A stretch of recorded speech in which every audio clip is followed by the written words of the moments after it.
Barangay Hinebra, Justin Brownlee mga bro, tatapusin ang nasimulan at Jeremiah Gray good news sa quarterfinals. So maraming ang injured sa Barangay Hinebra mga bro, kaya mababaw na ang kanilang bench. Masyado ngang maliit ang kanilang frontcourt kumpara sa kanilang makakalaban na Meralco Bolts mga bro, at di hamak na mas healthy ang lineup ng Meralco Bolts kaysa sa Barangay Hinebra. Isa nga sa mga inaasahang magbabalik ngayong quarterfinals ay itong si Jeremiah Gray.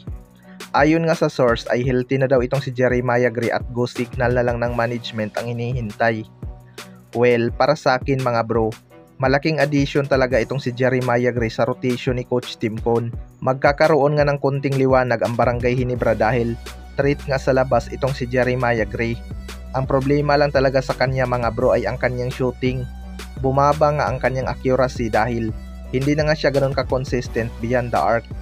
Pero alam naman natin na game changer pa rin itong si Jeremiah Gray dahil halos puro crucial nga ang kanyang mga naipasok na threes noon. Sayang lang talaga kung kailan bumabalik na ang kanyang kumpiyansa, doon pa siya tinamaan ulit ng injury. Kaya wag muna tayong mag-expect ng malaki kay Jeremiah Gray mga bro, na gaya pa rin ng dati ang kanyang laruan. Pero naniniwala naman si Coach Tim Cone na babalik ang laro nitong si Jeremiah Gray dahil malaki talaga ang potensyal nito. Kaya abangan na lang natin. Sa kabilang banda naman mga bro, Justin Brownlee tatapusin ang nasimulan. Matapos ngang matalo sa Inlex Road Warriors ang Barangay Hinebra mga bro, may hindi nga inaasahang nangyari kay Justin Brownlee. Nag-cramps nga ito sa dulo kaya hindi niya na natapos ang laban kontra Inlex Road Warriors. Maraming ang kinabahan dahil baka matulad sa nangyari kay Jimmy Malonzo na bigla na lang nagka-injury.